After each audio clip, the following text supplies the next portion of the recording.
matchs. Une victoire, une défaite, vous recollez au classement, 12e. Quelle lecture faites-vous? Ouais, je pense que tout n'a pas été rose. Même si le contenu du match de Soudan a été meilleur, mais je pense qu'aujourd'hui, le fait qu'on a gagné, ça coupe tout. Donc on est content du victoire et on va essayer de continuer comme ça. Comment vous avez vécu aujourd'hui l'après-match du Soudan? Vous avez lu certainement certains commentaires concernant la personne de Sadio Mané qui ne doit plus faire 90 minutes. Est-ce que amna li ngeen waxul ci man? waaw mais dama lay laajte lan nga ko gisee. non am problème ku nekk loolu ku nekk da ngay jox sa avis man amul problème boobu. mais ñëpp dañu gis ne Sadio mënatu def 90 minutes yow ban jàngat nga ci def ñëpp ci gis nañu ne changement générationnel dafa am. dégg nga ko gis nga ko lire nga ko yow personnellement ban jàngat nga ci def. comme ni ma la ko waxee. amul lu ñu wax ci man. waaw je pense que je suis le joueur le plus critiqué certes du Sénégal donc am problème ku nekk ku nekk jox sa avis rek man amul problème bi. Il n'y a pas de souci, mais je pense qu'il y a mieux à faire. Critiquer ça, waaw ñu wax ci match yu ñëw parce que match yu ñëw 5 finales 4 finales Sadio xam nga coupe du monde dund nga ko. def nga ko 2018 def ko li nga xam ne mooy Dakar. Sénégal fi mu toll nii dañu nekk ci doute. 12 points ngeen am. Est-ce que yaakaar nga relax, allez, calmez-vous un peu. Vous pensez qu'on doit battre toutes les équipes 4-0, 5-2, c'est pas comme ça le football. Je pense que je me rappelle Coupe d'Afrique, Coupe du Monde 2018, c'était encore pire. Même 2022, je pense que ça a été un peu serré. Même. Je pense que je pense que le souci, c'est qu'il faut essayer de relaxer un peu, positiver. Je pense que ça va aller. Là, il sort là quoi. Je pense que à un moment donné, si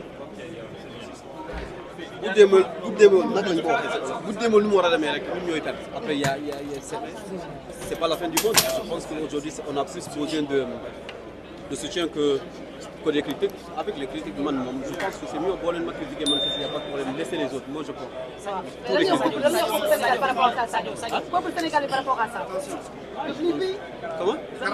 Par rapport à ça. Ah, tu as continué à supporter les Morgan. Mais solo. benn match bi ngeen am ci li nga xam ne mooy match bi tey ngeen def ndam mu nekk lu am solo parce que day tax ngeen reconnaître li nga xam ne mooy classement bi ban jàngat wala ban bilan ngay gis ci match bi. Bon, un bilan plutôt positif. Voilà français. Bilan bu positif la ñuy retenir tey parce que xam nañu Soudan yombul nga dem foofu jël fa ay points gis nañ match bi ni mu demoon métti woon na trop mais tenir nañ jëluñu but am nañu occasion yoo xam ne mënoon nañ ko dugal malheureusement dugaluñu ko tey xamoon nañu match bi amoon na solo trop ñu gagné ko. amoon na benn pression boo leen gisee match bi di nga ko sentir tuuti mais voilà tenir nañ défensivement dugal na ñaari but loolu aussi amoon solo tey ñu gagné waat jël reprendre 3 points. Sénégal bu ñu tàmm gis Sénégal bu ñu gisee bëgg a gis ko ba tey gagné lan moo waral loolu. c'est normal c'est c'est normal dafa am changement bu fi nekk tey am na coach bu bees bu ñëw am staff bu bees bu fi nekk am joueur yu bees yu yegg si ñu nekk si benn période boo xam te ne gëj nañ football suñu biir waaw depuis. peut-être 4 mois gisante wuñu footballante wuñu suñu biir da ngay dem sa club yeneen consigne yooyu fay am une semaine pour nga liggéey si yombul mais xam nga da nga siy liggéey loo xam te ne xëy na doo ko gis tey njëriñ bi mais plus tard nga koy gis incha allah. yan ñàkkul nga lire commentaire nga dégg aujourd'hui si cadre yi ñu leen di ŋàññee rawatina yow Sadio Koulibaly ñu ne changement générationnel dafa war a am ban lecture ngay def si loolu li nga xam ne tey jii yéen a koy gis di ko dégg aussi. non franchement pour te dire vrai. gisuma ko parce que man nekkuma trop ci réseau yi nekkuma trop ci j'essaie de me détacher de tout ça de concentrer aussi li ma sama liggéey li may def mais voilà ñun tey suñu fi nekkee wax du loo xam te ne dañu ko may tey suñu fi nekkee suñu jom ak suñu fulla ak suñuy performance suñu club moo tax ñu ñëw fi tey keneen comme bu ñu nekkuloon performance suñu club coach bi du ñu woo coach bi nekk fi pour def ay cadeau kenn waaw équipe nationale kenn moomu ko ñëpp ko moom kon bu ñu fi ñëwee tey c'est que dañu mérité suñu place loo xam te ne dañ koy rayante depuis ba ñu nekkee xale joueur bu nekk loolu nga ñaan yàlla football sa équipe nationale kon tant que yàlla mu ñuy may kattan beex doole bi ak performance yi si terrain bi pour ñu dellu si incha allah rabi dañuy dellu si représenter suñu pays. des na ñeenti jongante yu am solo muy jongante yoo xam ne moom la ñu jàpp ne final la pour qualifier yow am nga expérience bi tey def nga Russie def Qatar ñu bëgg a defaat li nga xam ne mooy États-Unis muy 2026 est-ce que yaakaar nga ne 4 matchs yu des yooyu Sénégal mën na ko jël. loolu la ñuy ñaan yàlla parce que coupe du monde yombul ñëpp dem fa quoi du ñëppay dem coupe du monde yàlla may nañu ñenn joueurs yi chance boo xam te ne football nañ ñaari yoon coupe du monde xam nañ yoon bi mais xam nañu yoon bi tamit yombul boo leen gisee à chaque fois bu ñuy qualifier coupe du monde dernière journée lay doon si qualification yi ñu def yëpp da doon métti kon xamoon nañu bii tamit day métti parce que club équipe yëpp bëgg a dem mondial kon boog yombul gars yi dañuy redoubler d'effort gën a liggéey waaw gën a rester concentré surtout sensibiliser booy bees yi soog a ñoo xam ne ni coupe du monde bi c'est pas du da ngay bëgg a dem coupe du monde rek moo la fay yóbbu foog nga def ingrédients yi si war mooy rayante si terrain bi gagné match yi loolu si gën a am solo. Aujourd'hui pour recoller au classement, qu'est-ce qu'on peut retenir dans ce match? Bah, on peut retenir que à domicile, voilà, on veut marquer notre empreinte, on veut faire le maximum et le plein de points à domicile. On a fait un match nul au Soudan, vu la physionomie du match. Je pense que voilà, on pouvait nourrir de regrets, donc c'était vraiment important de prendre les 3 points ici contre une équipe qui est accrocheuse. On l'a vu, ils avaient fait 3 nuls avant, ils avaient perdu qu'une seule fois, donc aujourd'hui c'est une bonne performance. Il va falloir capitaliser dessus et continuer à préparer les échéances. On va dire 4 matchs à jouer, mais 4 finales pour se qualifier. Ouais, c'est 4 finales, c'est intéressant. On voit que au niveau du tableau, c'est très serré. On va devoir faire parler notre expérience pour se distinguer et faire la différence. Donc voilà, à nous d'être sereins, de bien préparer les prochaines séances et surtout d'être là au moment venu. Merci. On est soulagé parce que voilà, on a eu les 3 points comme vous voulez, malgré les 2 points qu'on avait perdu à l'extérieur. Mais bon, là, il fallait qu'on réagisse pour recoller au classement. Alhamdoulilah, aujourd'hui, on a eu les 3 points. On sent un jeu possible du Sénégal. Qu'est-ce qui vous manque actuellement? Bah ouais, sur le plan jeu, on n'a pas encore senti le Sénégal qu'on connaît. Ouais, c'est vrai qu'aujourd'hui, on a eu du mal à bien tourner à la balle. Mais bon, il y avait aussi une bonne équipe en face de nous. Ils nous ont empêché de jouer notre jeu. Et voilà, après, alhamdoulilah, on a débloqué les matchs sur une action offensive et un coup de pied arrêté. Voilà, c'était l'objectif d'emporter les 3 points et on l'a fait. 4 finales à jouer pour se qualifier, ça va être très dur, on va dire, surtout contre la RD Congo. Oui, je vous dis, tous nos matchs c'est des finales. Donc voilà, comme tu l'as dit, il y a les 4 finales qui nous attendent. Et voilà, on va les prendre au sérieux et les jouer comme il faut pour gagner les 3 points. Merci. Ah ouais, comme je l'ai dit, c'est important pour nous de gagner ces matchs et on l'a fait. Donc du coup là, il nous reste 4 matchs à jouer encore. Et ces 4 matchs, c'est vrai que ça va pas être facile pour nous. Mais voilà, on va les prendre au sérieux, comme je l'ai dit, et essayer de les gagner. Qu'est-ce qui a fait que cette équipe vous C'est pas nouveau et je pense que c'est pas. J'ai jamais eu ce problème. Parce que dans cette équipe, je peux dire que j'ai toujours été un joueur polyvalent qui peut jouer sur plusieurs postes. Donc voilà, c'est un plus pour moi. Je remercie le bon Dieu parce qu'il pouvait le donner à n'importe qui. Mais moi, j'ai jamais eu ce problème. Même à Monaco, parfois, je joue à gauche et ça n'a jamais été un problème. Je pense que le plus important, c'est de représenter le pays, de mouiller le maillot, comme on dit. Et pour moi, c'est ça le plus important. Venir ici, mouiller le maillot et voilà, que les gens soient contents. Une victoire qui vous permet de recoller au classement, on va dire aujourd'hui 4 finales à jouer pour espérer une qualification. Oui, comme vous l'avez dit, 4 finales à jouer. Et on va aussi appeler le public sénégalais parce qu'on aura besoin d'eux. Ici, on sait qu'en Afrique, c'est jamais facile.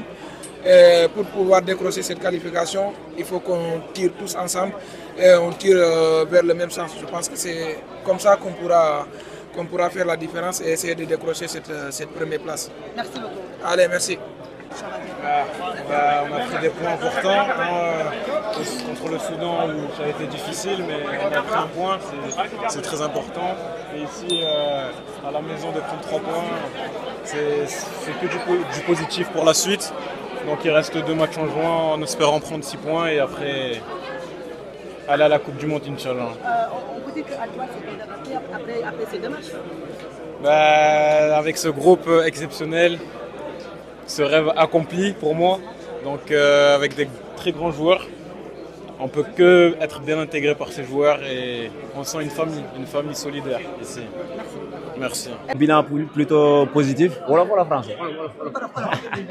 Bilan positif la ñuy retenir tey parce que xam nañu Soudan yombul nga dem foofu jël fa ay points gis nañ match bi ni mu demoon métti woon na trop mais tenir nañ jëluñu but am nañu occasion yoo xam ne mënoon nañ ko dugal malheureusement dugaluñu ko tey xamoon nañu match bi amoon na solo trop ñu gagné ko amoon na benn pression boo leen gisee match bi di nga ko sentir tuuti mais voilà tenir nañ défensivement dugal na ñaari but loolu aussi amoon solo tey ñu gagné waat jël reprendre 3 points. Sénégal bu ñu tàmm gis Sénégal bu ñu gisee bëgg a gis gisagul ko ba tey gànnaar lan moo waral loolu. C'est normal jeu bi ñuy xaar bu baax. c'est normal dafa am changement bu fi nekk tey am na coach bu bees bu ñëw am staff bu bees bu fi nekk am joueurs yu bees yu yegg si ñu nekk si benn période boo xam te ne gëj nañ football suñu biir waaw depuis peut-être 4 mois gisante wuñu footballante wuñu suñu biir da ngay dem sa club yeneen consignes yooyu fay am une semaine pour nga liggéey si yombul mais xam nga da nga siy liggéey loo xam te ne xëy na doo ko gis tey njëriñ bi mais plus tard nga koy gis incha allah.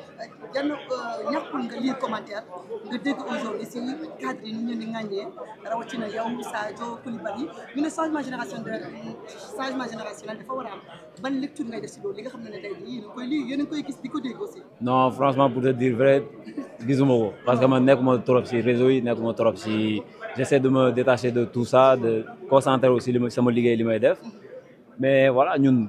tey suñu fi nekkee du loo xam te ne dañu ko may tey suñu fi nekkee suñu jom ak suñu fula ak suñuy performance suñu club moo tax ñu ñëw fi tey keneen comme buñ nekkuloon performance suñu club coach bi duñu woo coach bi nekk fi pour def ay cadeau kenn waaw équipe nationale kenn moomu ko ñëpp ko moom kon buñ fi ñëwee tey c'est que dañu mérité suñu place loo xam te ne dañ koy rayante depuis ba ñu nekkee xale jour bu nekk loolu nga ñaan yàlla football sa équipe nationale kon tant que yàlla mu ñuy may kattan beex doole bi ak performance yi si terrain bi pour ñu dellu si incha allah rabi dañuy dellu si représenter suñu pays. des na ñeenti jongante yu am solo muy jongante yoo xam ne moom la ñu jàpp ne final la pour qualifier yow am nga expérience bi tey def nga Russie def Qatar ñu bëgg a defaat li nga xam ne mooy États-Unis muy 2026 est-ce que yaakaar nga ne 4 matchs yu des yooyu Sénégal mën na ko jël. loolu la ñuy ñaan yàlla parce que coupe du monde yombul ñëpp dem fa quoi du ñëppay dem coupe du monde yàlla may nañu ñenn joueurs yi chance boo xam te ne football nañ ñaari yoon coupe du monde xam nañ yoon bi mais xam nañu yoon tamit yombul boo leen gisee à chaque fois bu ñuy qualifier coupe du monde dernière journée lay doon si qualification yi ñu def yëpp da doon métti kon xamoon nañu bii tamit day métti parce que club équipe yëpp bëgg a dem mondial kon boog yombul gars yi dañuy redoubler d'effort gën a liggéey waaw gën a rester concentré surtout sensibiliser booy bees yi soog a ñoo xam ne ni coupe du monde bi c'est pas du da ngay bëgg a dem coupe du monde rek moo la fay yóbbu foog nga def ingrédients yi si war mooy rayante si terrain bi gagner match yi loolu si gën a am solo. Un match nul, une victoire importante aujourd'hui pour recoller au classement avec, on va dire, le Soudan, 12 points et la RD Congo qui est devant vous. Ce qui vous reste, ça va être difficile, on va dire, les matchs qui vous restent. Rien n'est facile dans le football. Vous savez, avant ce match-là, tout le monde nous voyait éliminés. Je lisais des articles disant que pour le moment, on est éliminé. Mais vous savez, c'est à la fin des éliminatoires qu'on fera les comptes. Pour le moment, on a bien négocié ce match. Il fallait absolument prendre 3 points. On savait que ça allait être difficile contre une équipe du Togo qui jouait sa dernière carte. Mais voilà, on a montré de bonnes choses, un bon état d'esprit, un esprit où on voulait vraiment gagner ce match. On l'a démontré tout au long du match, même s'il y avait beaucoup de crispation. Et je pense que voilà, les joueurs ont répondu à l'appel aujourd'hui.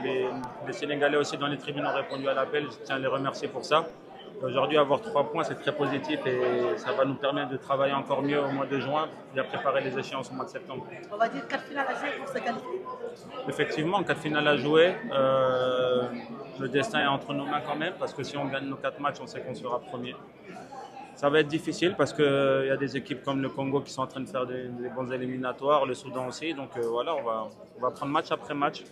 Ça va être 4 finales, on va essayer de les gagner. On sait que ça sera difficile, mais voilà, on est tous confiants, on sait qu'on est capable de le faire, on le fera, Inch'Allah. Et comment on peut vous vivre ces critiques sur le changement générationnel? C'est normal, ouais. C'est tout à fait normal. Vous savez, on arrive à un âge où on n'est pas éternel aussi. Il va falloir qu'on laisse aussi notre place. Et je pense que pour le moment, on a beaucoup à apporter. On a vu aujourd'hui où Sadio a beaucoup apporté, Edouard a beaucoup apporté, un joueur comme Indi Ganaga a été très important aujourd'hui. C'est l'expérience qui va nous permettre aussi de gagner des trophées aussi. Je pense que ce mix entre la jeunesse et l'expérience va nous permettre de gagner et de porter haut les couleurs du Sénégal. Le plus important, c'est qu'on est tous ensemble. Aujourd'hui, on l'a vu. Les jeunes sont énormément enthousiastes quand ils viennent en sélection. On leur explique ce qu'est l'Afrique, ce qu'est le Sénégal. Aujourd'hui, ils ont tout à fait compris. Un joueur comme Hassan, aujourd'hui, il pose beaucoup de questions. Et moi, ça me fait plaisir parce que ça prouve qu'il a besoin de nous, de cette expérience qui va leur permettre de grandir. Quand je suis arrivé, j'étais comme eux, je posais beaucoup de questions. Et aujourd'hui, alhamdoulilah, il y a des joueurs qui m'ont légué beaucoup d'expérience. Et aujourd'hui, je donne cette expérience à ces joueurs-là. Après, voilà, on sait qu'on n'est pas éternel, mais le plus important, c'est que le Sénégal gagne, le Sénégal avance. Les critiques, c'est bien, mais nous, on n'a pas de problème pour ça. Merci beaucoup.